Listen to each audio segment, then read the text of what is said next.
दया भारत का, सेवा ही बस काम है। सहभागी बन पुण्य कमा लो, सबसे ये आह्वान है। प्रणम्य सागर गुरु महाराज की सोच का ये परिणाम है। सहभागी बन पुण्य कमा लो, सबसे ये आह्वान है, सबसे ये आह्वान है। अरहम योग प्रणेता ने ये पावन दीप जलाया है। साधर्मी का बने सहारा, बीड़ा ये ही उठाया है, बीड़ा ये ही उठाया है। चलो उन्हें खुशियों से मिलाए, बड़ा पुण्य का काम है। सहभागी बन पुण्य कमा लो, सबसे ये आह्वान है, सबसे ये आह्वान है। जीवों के भोजन का प्रबंधन, असमर्थ बच्चों को शिक्षा, रोजगार की करें व्यवस्था, मांगे ना कोई भिक्षा, मांगे ना कोई भिक्षा। अरहम जीव दया भारत बस करती ये ही काम है। सहभागी बन पुण्य कमा लो, सबसे ये आह्वान है, सबसे ये आह्वान है। गाय धरा पे रहे सुरक्षित, गौशाला है बनवाई, जीव जंतु की भोज व्यवस्था सुंदर रूप से करवाई, सुंदर रूप से करवाई। साधर्मी भूखा ना सोए, रखना सबका ध्यान है। सहभागी बन पुण्य कमा लो, सबसे ये आह्वान है, सबसे ये आह्वान है। साधर्मी रोगी के इलाज को हम मिलके हैं करवाते, जाने कितने असहायों को राशन घर में पहुंचाते, राशन घर में पहुंचाते। लक्ष्य हमारा उन चेहरों पे लानी बस मुस्कान है। सहभागी बन पुण्य कमा लो, सबसे ये आह्वान है, सबसे ये आह्वान है। दान धर्म ही साथ जाएगा, बाकी सब तो धोखा है। पुण्य के भागी बन जाओ, ये बड़ा ही पावन मौका है, बड़ा ही पावन मौका है। जुड़ के जीवन सार्थक कर लो, पावन ये अभियान है। सहभागी बन पुण्य कमा लो, सबसे ये आह्वान है, सबसे ये आह्वान है।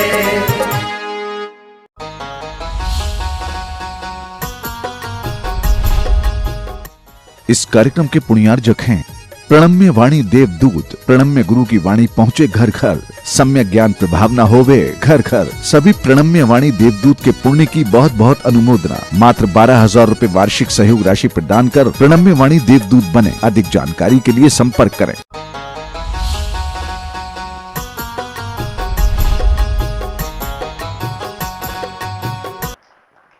ये पद्धतियां पहले की थीं, आज इन पद्धतियों का पूरा लोप हो गया है।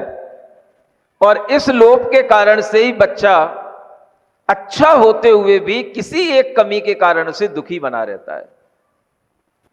यहां सुख के कारण बताए जा रहे हैं। बच्चे के अंदर या वस्तु के अंदर कोई भी गुण ला करके उसे गुणवान बना दो। समझ आ रहा है? पत्थर होता है, सामान्य से पत्थर पड़ा है, कोई उसकी कीमत नहीं है।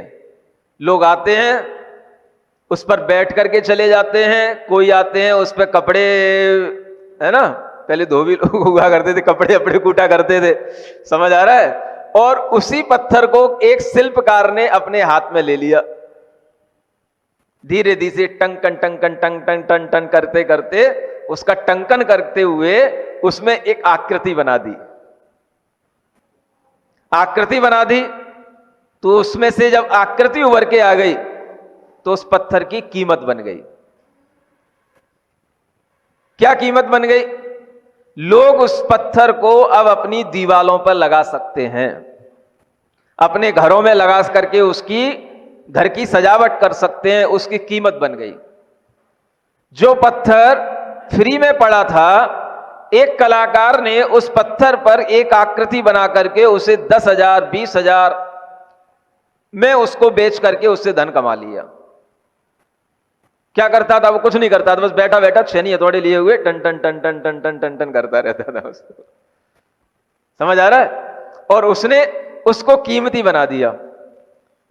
जो वस्तु गुणहीन थी उसमें उसने उसको गुणवान बना दिया।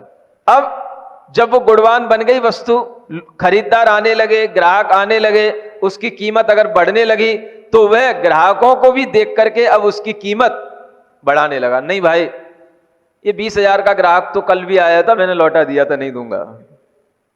समझ आ रहा है? किसी को अच्छा लग रहा है तो जो 20 में लेना चाह रहा था वो कहेगा नहीं भाई 25 में दे दे। वो 25 में भी मना करेगा तो वह 50 में भी बेच लेगा उसको। इस तरह की चीजें होती हैं। एक एक पेंटिंग 1-1 लाख रुपए तक की बिकती है। समझ आ रहा है? ऐसे ऐसे कलाकार हुए हैं जिनकी पेंटिंगें माने जैसे कि कोई स्याही फैला दी गई हो, ऐसा लगता है, कुछ भी नहीं दिखता उसमें, बस उसके नाम से बिकती है, करोड़ों में बिकती है। समझ आ रहा है? नाम बिकता है कई बार आदमी का। एक बार उसने कभी अपना नाम कमा लिया, उसकी पेंटिंगें बिकने लगी, अब वो अपने हाथ से कुछ भी यूं कर देता है, कुछ भी चला देता है, बिकता है। अब समझो कौन से जॉब करे वो जिसके माध्यम से उसे लाख रुपए मिलेंगे, करोड़ रुपए मिलेंगे। घर बैठे बैठे अपने हाथ से जब चाहे वो लाख और करोड़ कमा लेता है।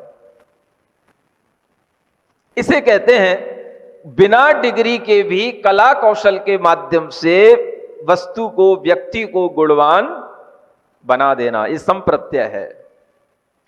आ रहा है समझ में? ऐसा प्रत्यय माने ज्ञान होता है, सम माने समीचीन। ऐसा समीचीन ज्ञान जो आपके लिए गुणवान बना दे और आपके अंदर का कोई ना कोई गुण निखार दे, उस संप्रत्यय ज्ञान को भी यहां कला कौशल के ज्ञान में लिया जाता है। और वह ज्ञान भी हमारे लिए सुख का कारण है। उस सुख के माध्यम से बच्चे को या किसी भी व्यक्ति को हम आगे बढ़ा सकते हैं, और यह होता है। एक गुण तो वो हो गया कि उसके लिए उसने शिल्पकार ने मूर्ति बना दी,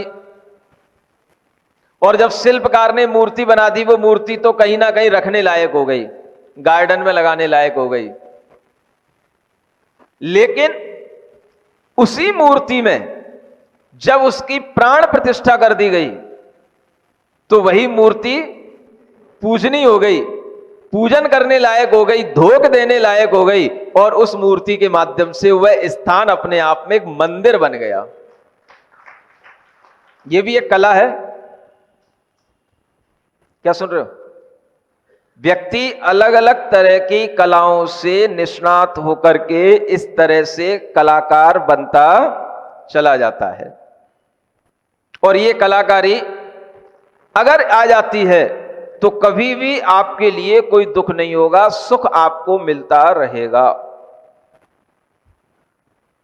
पहले के लोग इसी तरीके से पढ़ाई करते थे, लेकिन पढ़ाई करने के साथ साथ कुछ ना कुछ ऐसी भी कला होनी चाहिए, नैतिक चातुर्य होना चाहिए। वह चातुर्य जो होता है वह आदमी के लिए सुख देने वाला बनता चला जाता है। और इस तरह का चातुर्य जब आ जाता है तो फिर कीमती चीज अपने आप बनती चली जाती है, व्यक्ति भी कीमती हो जाएगा। जो कीमत देने लग जाएगा, पैसा कमाने लग जाएगा, वो व्यक्ति भी अपने आप में कीमती हो गया। अब आप सोचो कि जो लोग कभी इन चीजों पर ध्यान नहीं देते, वो इस तरीके से अपनी कीमत कभी भी बढ़ा नहीं सकते, बना नहीं सकते। जिन बच्चों के लिए इस तरह की कोई कीमतें नहीं है, वो सिर्फ क्या कर रहे हैं, हमें कोई ऑर्डर देगा, हमें कोई काम देगा, तब हम उस काम के थ्रू कुछ करेंगे, सीखेंगे। आज बच्चे खूब फैशन डिजाइनिंग के कोर्स करते हैं, लड़कियों में तो खूब शौक चढ़ा ही है, fashion designing, fashion designing, fashion designing. ये पहले कोई कोर्स नहीं थे, अब ये कोर्स बन गए। और कोर्स बनने के बाद भी इनसे आप पैसा कमा पाओ, इसके लिए भी आपको बहुत मशक्कत करनी पड़ेगी। आज करने वाले कर लेते हैं, ऑनलाइन अपना कुछ ना कुछ शुरू कर देते हैं, उससे भी कर लेते हैं। और जो नहीं कर पाते, वो ना ऑनलाइन कर पाते ना ऑफलाइन कर पा रहे हैं। ये अपने आप में कलाओं का ही एक मॉडर्न तरीका है, ये फैशन डिजाइनिंग, और कोई चीज नहीं है। ये उन्हीं कलाओं का एक सुधरा हुआ तरीका है। और इसके माध्यम से बच्चे जब आज पढ़ लिख करके कोर्स तो कर लेते हैं, लेकिन उन्हें प्रैक्टिकली जब चीजों को करना नहीं आता है, तो भी उनके अंदर वह गुणवत्ता नहीं आ पाती। इसलिए बच्चों को गुणवान बनाने के लिए आपको जब प्रेरणा मिलने लग जाए, तो अपने आप हर बच्चा सुखी बन सकता है। सुख के कारण ये भी हैं जो आपको यहां बताए जा रहे हैं। समझ में आ रहा है? अब से अपना मन बनाना, हम किसी भी कमजोर बच्चे को देखते हुए उसे किसी भी प्रकार से हतोत्साहित नहीं करेंगे। और ऐसे बच्चे सब जगह मिलते हैं। कल प्रतिभा स्थली की बहनें बैठी थी, कहने लगी महाराज कुछ ऐसे भी बच्चे आते हैं जिन्हें कितनी भी जिनके साथ मेहनत की जाए, और कुछ ऐसे भी बच्चे हैं जो बहुत गरीब थे, लेकिन उन्हें पढ़ाने के लिए किसी ना किसी तरीके से उपाय किया गया, और हम लोग उनके साथ मेहनत भी करते हैं तो भी रिजल्ट नहीं आते हैं। फिर भी आचार्य महाराज ने कहा, कोई भी बच्चे को कम नंबर आने से या नहीं पढ़ पाने से भी उसको स्कूल से बाहर मत निकालना। उसको आप अगर नहीं पढ़ पा रहा है तो कोई ना कोई काम सिखाना। और ये हथकरघा, ये शिल्प कला, ये इसीलिए ला करके सामने रखी गई है कि अगर बच्चा अच्छे ढंग से नहीं पढ़ पाए तो उसे इस काम में लगा करके उसकी कला को विकसित करना, उसे कुछ ना कुछ काम का बनाना। ये वही संप्रत्यय की कला है, संप्रत्यय ज्ञान है, जिसके माध्यम से आचार्य महाराज भी गुणहीन बच्चों को भी गुणवान बनाने की भावना अपने अंदर रखते हैं। और यही भाव अगर रहेगा तभी हम कहेंगे सबका विकास। समझ आ रहा है? सरकारें बोलती तो हैं क्या, सबका साथ सबका विकास। साथ तो सबका ले लेते हो, विकास सबका होता नहीं है। वोट दे दो, वोट दे दो, वोट तो चाहे मूर्ख हो चाहे ज्ञानी हो, वोट तो सबके मिलने हैं। तो साथ तो सबका ले लिया तुमने, अब विकास सबको करने की आपके अंदर जब तक इस तरीके की कलाओं में प्रोत्साहन नहीं होगा, सबका विकास नहीं होने का। तो सबका विकास तभी होगा जब आप विकास की योजनाओं में हर बच्चे के योग्य जो भी उसके अंदर गुणवत्ताएं हो सकती हैं, उसको आप प्रोत्साहन करने के कोर्स बनाएं, उसको आगे बढ़ाने की आप लाइनें दें, तब जाकर के वो सबका विकास कहलाएगा। समझ आ रहा है? इसलिए सरकारों के नारे तो बहुत अच्छे बन जाते हैं, बड़े बड़े उन नारों के माध्यम से लोग समझ रहे हैं कि हां सबका विकास हो रहा है, लेकिन विकास सबका नहीं होता है। वो सारी छटनी ऐसी हो जाती है कि एक तरफ एक छटनी हो गई, बस उसका काम लेकर के लोग अपने आंकड़े बना करके दिखाते हैं, ये हमने विकास कर लिया। बाकी 90% माल जो है वो बिल्कुल गुणहीन होकर के पड़ा रह जाता है। 10% विद्यार्थी काम में आता है जो पढ़ रहा होता है, बाकी 90% विद्यार्थी बेरोजगारी की श्रेणी में चला जा रहा है। और हम कह रहे हैं सबका साथ सबका विकास। क्या विकास? बेरोजगारी का मतलब ही है कि उसको किसी काम के योग्य आपने बनाया ही नहीं, उसे जिंदगी में 20 साल 25 साल होने के बाद यह समझ नहीं आ पाया कि मैं किस तरह से पैसा कमा सकूं, मेरे अंदर कौन सी कला है, कौन सा ज्ञान है जिसका यूज करके मैं कुछ अपनी आजीविका का साधन बना सकूं। ये उसके अंदर अगर 25 साल में नहीं हम समझा पाए तो हमने उसको क्या पढ़ाया है? हमने पढ़ाया क्या उसको? पढ़ाने का मतलब क्या निकला? पढ़ाने का मतलब ही होता है कि उसे इस योग्य बना देना कि वह खुद किसी ना किसी रूप में अपनी कला से, अपनी बुद्धि चातुर्य से धन अर्जन करके सुखी हो जाए। इस तरह की योग्यता का विकास कर देने का नाम ही अच्छी शिक्षा कहलाती है। यह विकास का सही तरीका है। लेकिन आज का विकास सिर्फ कंपटीशन पे हो गया है। कंपटीशन के अंदर भी तरह तरह का वो आरक्षण है। सामान्य कैटेगरी का अच्छा पढ़ा लिखा व्यक्ति भी आज उस कंपटीशन के कारण से, आरक्षण के कारण से आगे नहीं बढ़ पाता और हतोत्साहित होकर के एक छोटी सी दुकान खोलने के लिए मजबूर हो जाता है। वो भी तब जब उसके पास में कुछ अपनी जमा पूंजी हो, घर वालों के पास में भी कुछ पूंजी हो। नहीं तो घर वाले कहते तुझे जिंदगी भर पढ़ाने में ही सारा पैसा लगा दिया, अब दुकान कहां से खुलाऊं? तू ही अपना काम देख ले, कहीं पर जाकर के कुछ देख ले। तो अब उसे कोई ना छोटा से छोटा काम देखने के लिए, एक छोटी नौकरी करने के लिए मजबूर होना पड़ता है।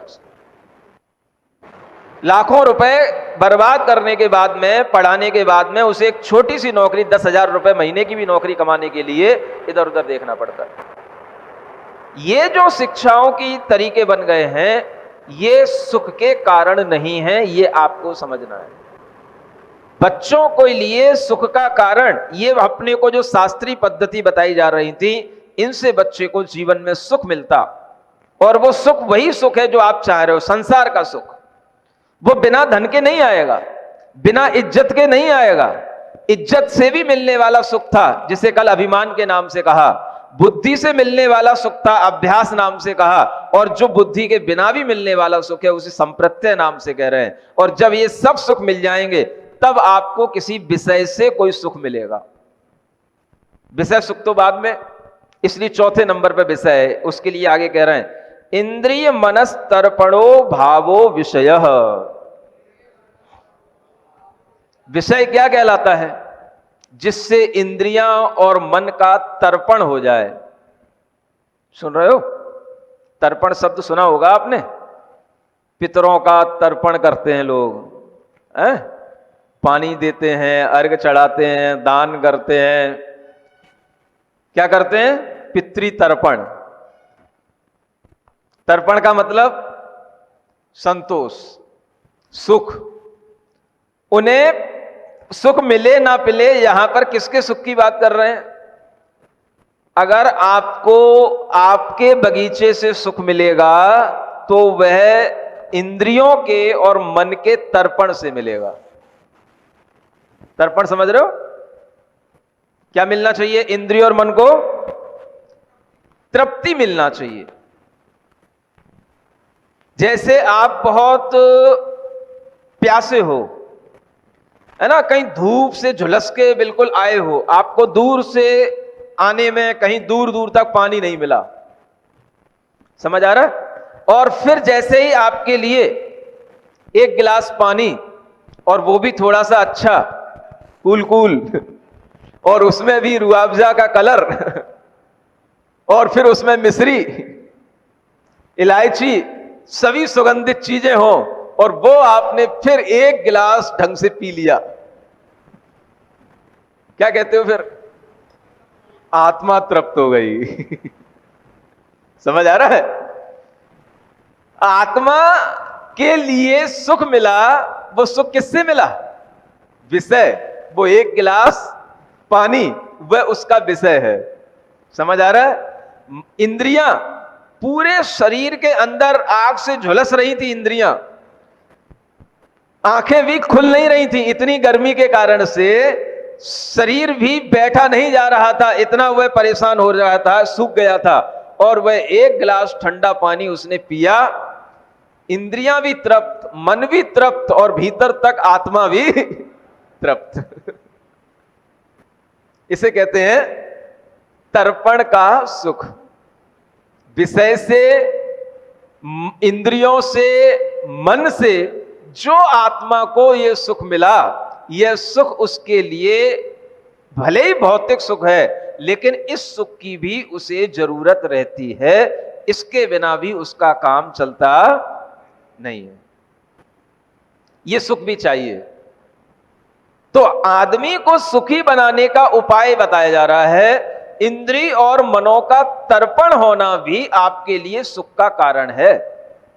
आपकी इंद्रियां संतुष्ट नहीं होंगी, आपको सुख नहीं मिलेगा। आपका मन संतुष्ट नहीं होगा, आपको सुख नहीं मिलेगा।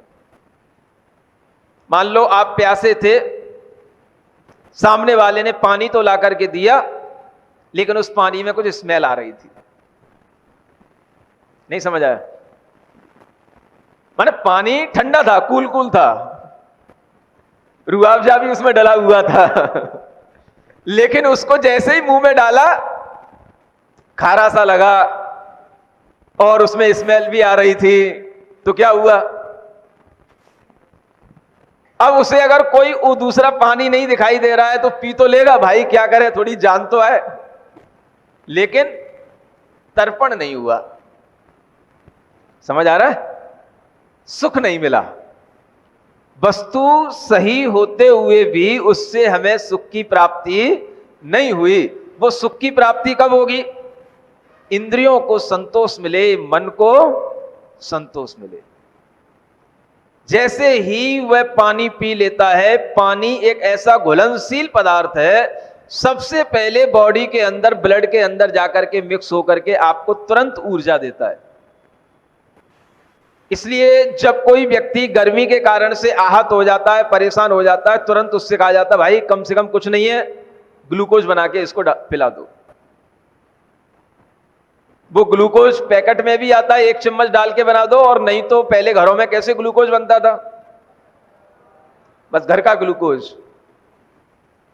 समझ आ रहा है? नहीं पता? इन बच्चों को कुछ नहीं पता। ये भी कलाएं हैं, सिखाया करो बेटा घर का ग्लूकोज कैसा होता है। ये पाउडर जो ग्लूकोज के आते हैं, ये ग्लूकोज की गोलियां आती हैं, ये सब अलग चीजें हैं। और घर का ग्लूकोज, आपको दस्त लग गए, कुछ ऐसा खा लिया, गर्मी चढ़ गई, परेशान हो गए, तुरंत बोतल लगा देनी पड़ती। भाई बोतल लगाने की जरूरत नहीं, उसको थोड़ा ग्लूकोज पिला दो। वो ग्लूकोज क्या होता था पहले घर में? 1 गिलास पानी में 1 से 2 चम्मच बूरा और आधा चम्मच नमक। समझ आ रहा है? और उस पानी में दोनों चीजें घोल दो, ग्लूकोज तैयार है, पी जाओ। धीरे धीरे करके उसको चम्मच चम्मच पिला दो, ड्रॉप ड्रॉप करके पिला दो। उसको बोतल लगाने की जरूरत नहीं पड़ेगी, ड्रिप लगाने की जरूरत नहीं पड़ेगी। डॉक्टर तुरंत कहता है कुछ भी थोड़ा सा बच्चे को दस्त लग गया, कुछ हो गया, तुरंत उसको बोतल लगा दो। भाई बोतल की इतनी जरूरत नहीं है, धीरे धीरे आप उसको बूंद बूंद करके, चिम्मच चिम्मच करके 1 गिलास पानी उसके अंदर पहुंचा दो। वो बोतल से 2 गिलास पानी, बोतल से ज्यादा काम करेगा वो।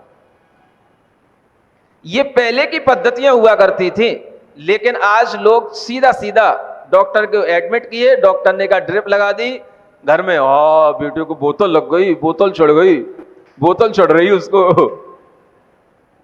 अहुआ बना दिया उसको, बोतल चढ़ रही।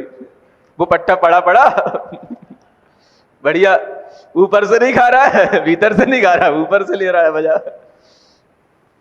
समझ आ रहा है? और इधर सबकी सहानुभूति मिल रही, बेटे को क्या हो गया? बोतल चढ़ रही, बोतल चढ़ रही, बोतल चढ़ रही है। डॉक्टर के 1000 का बिल बन गया। वो 1 रुपए के पानी से जो काम होता था, वो डॉक्टर ने 1000 का बिल बना दिया। बच्चा बच गया, बच्चा बच गया। समझ आ रहा है? सब कलाएं पहले बच्चों को बचाती थीं, सब कलाएं घर के लोग जानते थे, सब कुछ अच्छा होता था, लोगों में ज्ञान था, धैर्य था, सब कुछ था। आज सब कुछ खोता चला जा रहा है। छोटी छोटी सी बातों पर तुरंत डॉक्टर तुरंत किसी ना किसी तरह का ऑपरेशन, ये वो, ये सब चीजें बताती हैं। आपके अंदर अपने ही शरीर को, अपने ही बगीचे को चलाने की कोई कला नहीं है। अपने बगीचे का सिंचन तो अच्छे से करने की कला सीख लो। सुन रहे हो ना? अपने बगीचे को सुख कैसे मिल सकता है, इसकी कला तो सीख लो। अपनी इंद्रियों को, अपने मन को सुख कैसे मिले, वो सुख दुख का कारण नहीं बने और सुख मिले, इस तरीके की कला सीखना भी विषय सुख कहलाता है। इसको भी यहां सुख कहा है। ये विषय सुख भी सामान्य से सभी संसारी प्राणियों के लिए आवश्यक है। ये दुख है, ये तो बाद में कहा जाएगा, और परा अध्यात्म कला सिखाई जाती है, उसमें आता है ना। लेकिन अभी जो एक सामान्य अध्यात्म है, इससे आप ये समझें, हमें सुख तो मिला, लेकिन किससे मिला? इस पानी से मिला। कई बार लोग ये नहीं देखते हैं पानी से सुख मिला, बस पी लिया, एकदम से पानी पानी पानी पानी करते करते पी लिया। जब आप इस तरीके से दुखी होकर के एक गिलास पानी कभी आप पिएंगे तो आपको दिखाई देगा, देखो ये पानी भी हमें कितना सुख का कारण है। तो आप कभी पानी की वेस्टेज नहीं करेंगे, और कभी अगर पानी के फुब्बारे कहीं चल रहे होंगे तो उसे रोकने का उपाय करेंगे। तब आपको समझ में आ जाएगा कि पानी कितनी बड़ी चीज है। ये अध्यात्म सिखाता है।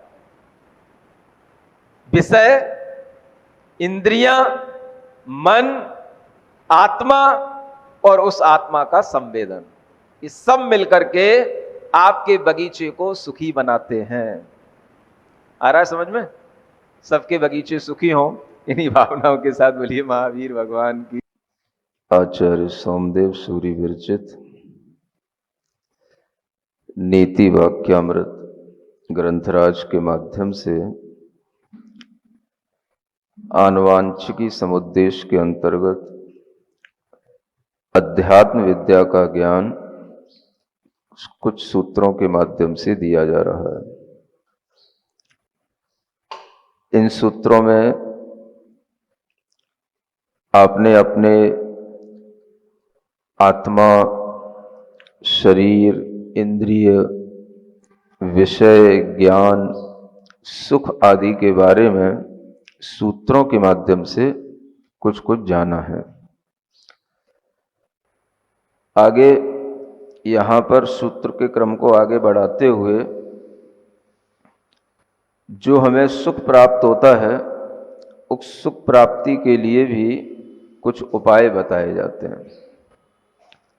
कल आपको बताया था सुखम प्रीति, कितना सूत्र तो याद हो ही सकता है। थोड़ा सा नीचे तो सुख क्या है? प्रीति है। एक सूत्र तो याद हो ही जाएगा नीति वाक्यामृत का, सुखम प्रीति। उसी सुख की प्राप्ति के उपायों का निर्देश करते हुए कि आखिर उस सुख के कारण क्या हैं, जिसके कारण से हमारा मन निवृत्ति को प्राप्त हो, यानी मन को एक संतोष भाव उत्पन्न हो। तो सुख प्राप्ति के ये उपाय यहाँ बताए जा रहे हैं। आप सभी लौकिक मनुष्य हैं, संसार में रहने वाले संसारी प्राणी हैं, तो यहाँ जो सुख बताया जा रहा है वो संसारी प्राणियों की अपेक्षा से ही बताया जा रहा है। आप किस किस कारणों से सुख प्राप्त कर सकते हैं? सभी सुखी होना चाहते हैं? सुखी तो है ही है महाराज, अब और क्या सुखी करना है ना। फिर भी सुख के कारणों को जान करके हम ये समझ सकते हैं कि हमारे पास में कौन कौन से सुख के कारण हैं और कौन कौन से कारणों से सुख उत्पन्न हो भी सकता है। ये दोनों बातों को हम एनालिसिस कर सकते हैं। सूत्र पढ़ते हैं, अभ्यासाभिमान संप्रत्यय विषयाः सुखस्य कारणानि। यहां चार चीजें सुख के कारण बताई जा रही हैं। कितनी? सुख के कारणभूत चीजें चार होती हैं। पहला अभ्यास, दूसरा अभिमान, तीसरा संप्रत्यय और चौथा विषय। ये चार चीजें सुख के कारण हैं। फिर से सुनेंगे। पहला अभ्यास, दूसरा अभिमान, तीसरा संप्रत्यय और चौथा विषय। ये चार चीजें सुख के कारण हैं।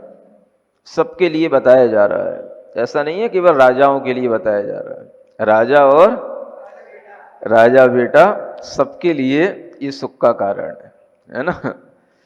जिसके माध्यम से मनुष्य मात्र, प्राणी मात्र सुख प्राप्त करता है वो ये 4 कारण हैं। हाँ, इतना जरूर कह सकते हैं कि ये सुख के कारण मनुष्यों के लिए ही है, पशुओं के लिए नहीं है, पक्षियों के लिए नहीं है। मनुष्य में स्त्री भी आ जाते हैं, पुरुष भी आ जाते हैं, सभी राजा बेटा ही होते हैं। उन सबके लिए ये 4 कारण जानना जरूरी है, और इन कारणों के तहत अगर हम अपना जीवन आगे बढ़ाएंगे तो हम सुख को प्राप्त होंगे, क्योंकि कारण होने पर ही कार्य की प्राप्ति होती है। हर एक कारण को बताने के लिए आगे आगे सूत्र भी बताए जा रहे हैं। अभ्यास की क्या डेफिनेशन है? कहते हैं क्रियातिशय विपाक हेतु अभ्यास है। अभ्यास किसका नाम है? जो हम क्रिया कर रहे हैं उस क्रिया में अतिशय रूप से विपाक का हेतु बने, उसका नाम अभ्यास कहलाता है। अतिशय रूप से विपाक माने होता है फल देने का, कारण बने, वो क्रिया को ही यहां पर अभ्यास कहा जाता है।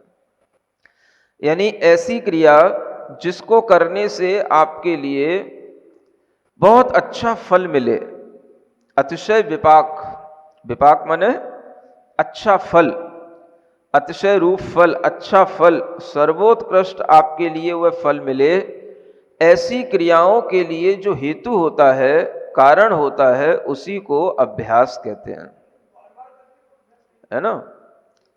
हाँ, बार बार करने को अभ्यास तो कहते हैं, लेकिन बार बार करने से भी अगर उस क्रिया के माध्यम से अतिशय रूप कोई फल का कारण नहीं बनता तो बार बार करना भी कोई मतलब का नहीं होता, है ना।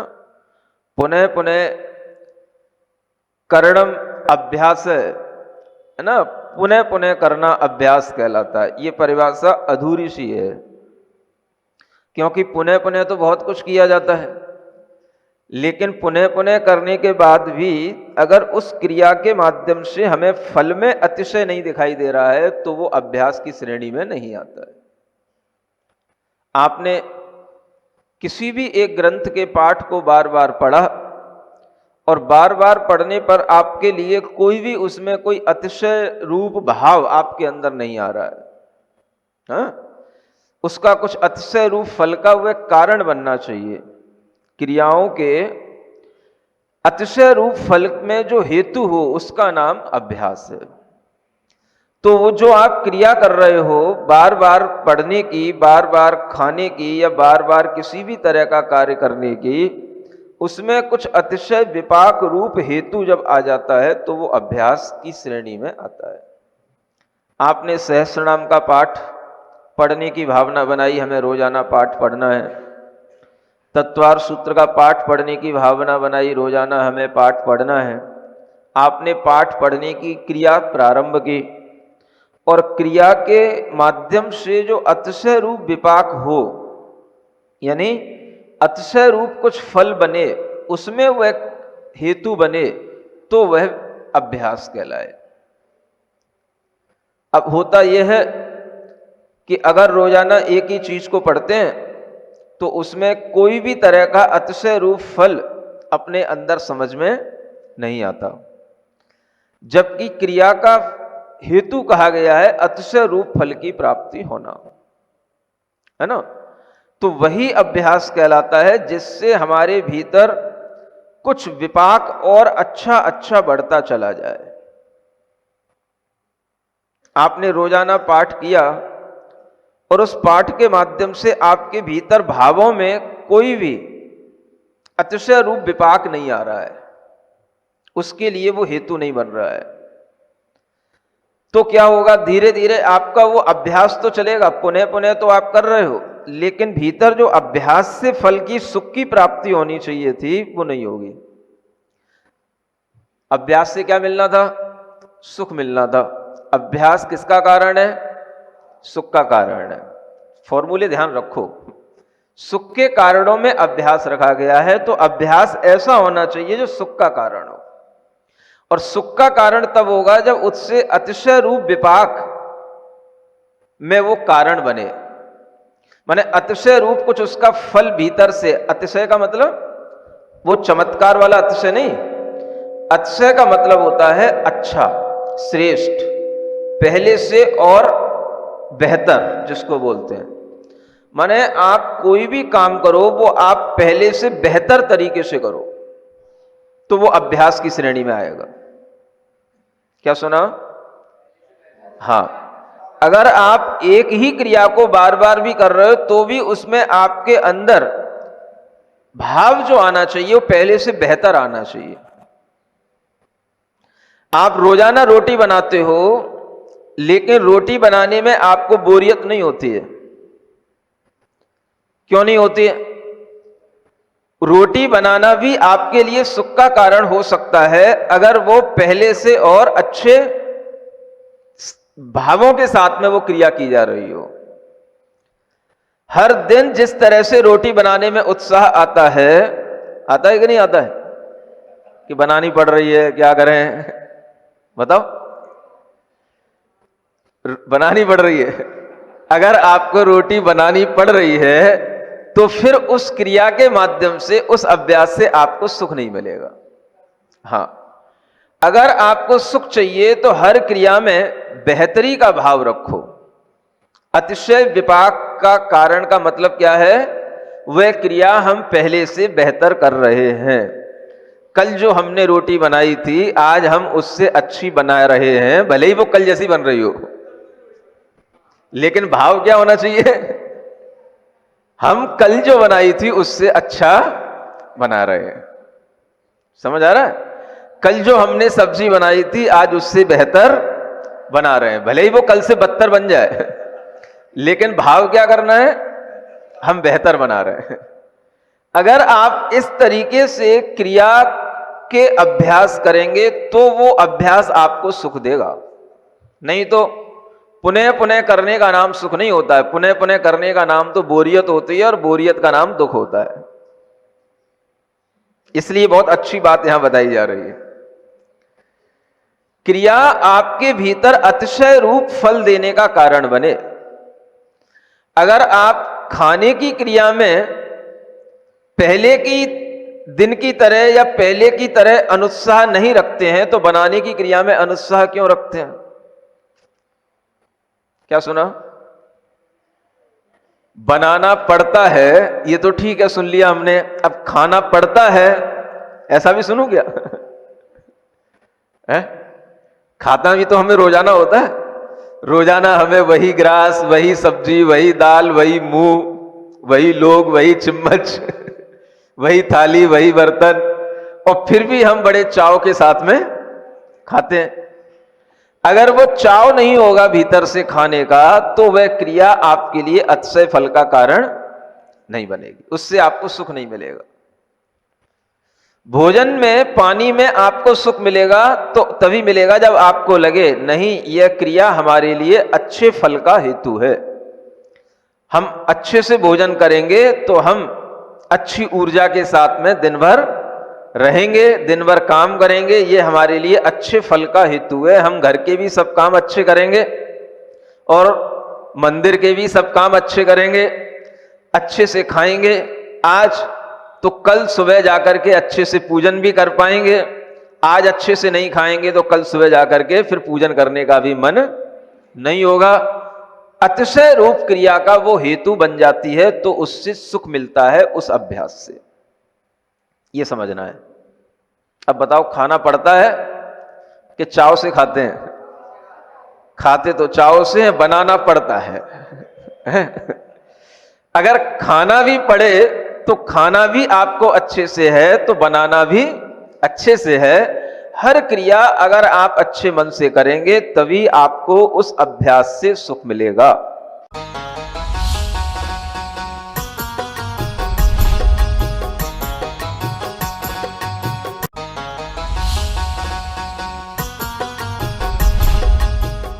इस कार्यक्रम के पुण्यार्जक थे प्रणम्य वाणी देवदूत, प्रणम्य गुरु की वाणी पहुँचे घर घर, सम्यक ज्ञान प्रभाव न होवे घर घर। सभी प्रणम्य वाणी देवदूत के पुण्य की बहुत बहुत अनुमोदना। मात्र 12,000 रुपए वार्षिक सहयोग राशि प्रदान कर प्रणम्य वाणी देवदूत बने। अधिक जानकारी के लिए संपर्क करें।